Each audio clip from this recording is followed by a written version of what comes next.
अस्सलामुअलैकुम दोस्तों, मैं हूं हैदर खत्री और आप देख रहे हैं हैदर खत्री वीलॉग। और आज की इस वीडियो का टॉपिक है ऑस्ट्रेलिया इमिग्रेशन। जी हां दोस्तों, आज की वीडियो में बात करेंगे कि ऑस्ट्रेलिया आप किस तरह से माइग्रेट कर सकते हैं, कौन कौन भाई जो है इसके लिए एलिजिबल है, कौन सी वीज़ा कैटेगरी होगी जो आप डायरेक्टली जो है पीआर हासिल कर सकेंगे, किस तरह से इस कैटेगरी के अंदर वीज़ा अप्लाई किया जा सकता है, क्या चीज़ें इंपॉर्टेंट हैं और जो है किस तरह से आप जो है वीज़ा अप्लाई कर सकते हैं। जी हाँ, तो दोस्तों आज इंशाल्लाह मैं बात करूंगा ऑस्ट्रेलियन वीज़ा कैटेगरी 486 जो कि एक स्पॉन्सर बेस्ड वीज़ा है। अक्सर भाइयों के सवालात होते हैं कि जी हम किस तरह से वीज़ा अप्लाई कर सकते हैं। देखिए जी, अगर आपने वर्क परमिट के वीज़ा अप्लाई करना है, स्पॉन्सर बेस्ड अगर वीज़ा अप्लाई करना होता है, तो उसके लिए सबसे मेन इंपॉर्टेंट चीज़ होती है स्पॉन्सर का तलाश करना। स्पॉन्सर किस तरह से तलाश किया जा सकता है, उसके लिए मेरे भाई आपने करना क्या है, सबसे पहले आपने जो है अपनी बहुत अच्छी सी जो है एक सीवी बनानी है। सीवी किस तरह से बनेगी, मेरी वीडियो यूट्यूब पे पड़ी हुई है, आप जाके देख सकते हैं, या गूगल पे या चैट जीपीटी से भी आप जो है इसकी डिटेल हासिल कर सकते हैं।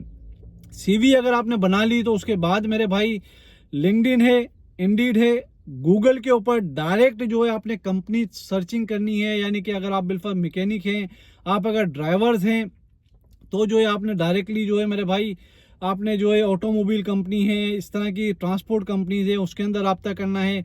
या फिर आप जो है किसी होटल इंडस्ट्री से हैं, तो आपने जो है बहुत सारी जितने होटल्स है, रेस्टोरेंट है, उनकी वेबसाइट को सर्च करना है। या फिर आपकी जो भी फील्ड है उस फील्ड के मुताबिक आपको जो है उनकी वेबसाइट सर्च करके वहाँ पर जो है आपने अपनी सीवीज वगैरह ड्रॉप करनी है। देखिए भाई, किसी भी अब्रॉड कंट्री में जाने के लिए जो है आपके अंदर स्किल होगी और स्किल इन डिमांड होगी उस कंट्री के अंदर, तभी जो है आपको वीज़ा मिलने का या जॉब मिलने की जो है अपॉर्चुनिटीज़ हासिल हो सकेगी।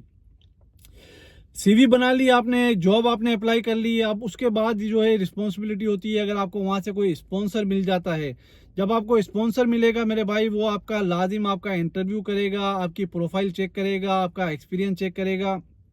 ये सारी चीज़ें चेक करने के बाद ही आपको जो है एचआर डिपार्टमेंट सिलेक्शन करेगा। जब सिलेक्शन आपकी हो जाती है, उसके बाद मेरे भाई उनका काम है आपको ऑफर लेटर इशू करेगा, जिसके अंदर तमाम डिटेल लिखी होती है कि आपकी सैलरी इतनी होगी, इस टाइम से इस टाइम आपकी ड्यूटी टाइम होगा, इतने टाइम आप काम करोगे, इतनी जो है आपको टाइम पे जो है सैलरी मिलेगी। और ये चीज़ें आपको अकोमोडेशन गवर्नमेंट कंपनी देगी या नहीं देगी, वीज़ा आपको गवर्नमेंट देगी, अपना कंपनी देगी या नहीं देगी, आपको अकोमोडेशन जो है कंपनी देगी या नहीं देगी, ये तमाम टर्म्स एंड कंडीशन अगर आप एक्सेप्ट कर लेते हैं, जब आप उसको साइन करके ऑफर लेटर भेजते हैं, तो उसके बाद वो गवर्नमेंट से रिक्वेस्ट करते हैं, यानी कि होम डिपार्टमेंट से इजाज़त लेनी पड़ती है। उसके बाद जो लेबर डिपार्टमेंट उसका वर्क परमिट इशू करता है कि जी हमें कोई ऑब्जेक्शन नहीं है, आप जो है थर्ड कंट्री से या किसी भी अब्रोड से जो है आप एम्प्लॉयर जो है हायर कर सकते हैं। वो वर्क परमिट जब आपके पास मेरे भाई आ जाता है, उसके बाद आपने उसी कंट्री की, यानी कि ऑस्ट्रेलिया की हम बात कर रहे हैं, तो आपने ऑनलाइन जो है उसकी वर्क वीज़े के लिए अप्लाई करना होता है। आपके पास वर्क परमिट तो आ गया, वर्क परमिट आपकी सिर्फ इजाज़त है कि उस कंट्री में जाके आप काम कर सकते हैं। अभी आपको ट्रेवल करने के लिए, उस कंट्री के अंदर रहने के लिए जो है आपको वीज़े की ज़रूरत होगी, जो कि रेजिडेंट वीज़ा होता है, वो आपने अप्लाई करना होता है।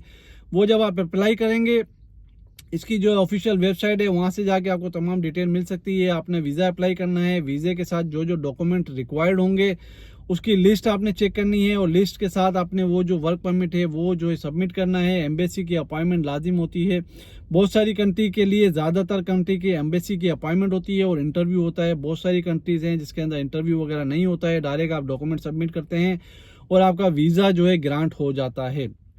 ऑस्ट्रेलिया के लिए जो है कोई इंटरव्यू नहीं है, आपने डायरेक्ट ऑनलाइन अप्लाई करना है और डॉक्यूमेंट सबमिट करने हैं। ऑफिसर देखेगा, सेटिस्फाई हो जाएगा तो मेरे भाई आपको वीज़ा ग्रांट कर देगा। उस वीज़े के ऊपर फिर आपने ट्रेवल करना होता है। जब ट्रेवल करेंगे आप अपने कंपनी के पास जाना है, वहाँ जाके जो है ज्वाइनिंग करनी है। ज्वाइनिंग के बाद वहाँ के प्रोसेस जो है आपको वहाँ पर कंपनी का एचआर डिपार्टमेंट आपको बता देगा। दूसरी चीज़ मेन इंपॉर्टेंट क्या है मेरे भाई, यहाँ पर बहुत सारे फ्रॉडी एजेंट बैठे हैं जो कहते हैं हमारे पास नौकरियाँ हैं, हमारे पास वीज़ा हैं, बस आप आइए हमारे ऑफिस आइए और पैसा दीजिए और इनिशियली इतना दे दीजिए, ऑफर लेटर आएगा जब इतना दे दीजिए, वर्क परमिट आएगा जब इतना दे दीजिए। मेरे भाई 99.99% क्या बल्कि 100% ये मेरे भाई स्कैमर्स हैं। आप किसी को भी मेरे भाई पैसा एडवांस में नहीं दें जब तक एम्बेसी की अपॉइंटमेंट ना मिले, जब तक आपका वीज़ा जो है प्रॉपर नहीं लग जाता। ओरिजिनल पासपोर्ट किसी एजेंट के हाथ में आपने नहीं देना है, डायरेक्ट एम्बेसी को ही आपने सबमिट करना है। अदरवाइज इस तरह के भी स्कैम देखे गए हैं कि एम्बेसी एजेंटों को लोग पासपोर्ट दे देते हैं, उसके बाद फेक वीज़ा स्टैम्प करके वो आपको भेज देते हैं कि आपका वीज़ा लग गया है, अभी बाकी के सारे पैसे आप जमा करवा दीजिए और अपना पासपोर्ट लीजिए और ट्रेवल कीजिए। इस तरह की कोई सीन आपने भाई करना नहीं है। बाकी कोई भी इंफॉर्मेशन आप जानना चाहते हैं तो मुझे आप व्हाट्सअप कर सकते हैं। कोई भी भाई विजिट वीज़ा अगर अप्लाई करना चाहता है, क्योंकि वर्क वीज़ा के लिए जॉब स्पॉन्सर ज़रूरी है, वो मेरे पास नहीं होते। जॉब में किसी बंदे को भाई ढूंढ के नहीं दे सकता हूँ, आपने खुद तलाश करनी है। किस तरह से तलाश करनी है इस वीडियो में मैंने आपको बता दिया है। विजिट वीज़ा अगर कोई भाई अप्लाई करना चाहता है वो मुझसे रब्ता कर सकता है। वीडियो को शेयर ज़रूर कीजिए, दोस्तों के साथ शेयर कीजिए। हो सकता है मेरे भाई कोई भाई का भला हो जाए, हो सकता है इस वीडियो से किसी का फ़ायदा हो और कोई स्कैम से भी बच जाए। दीजिए इधर खती को इजाज़त। अल्लाह हाफिज़, टेक केयर, बाय बाय।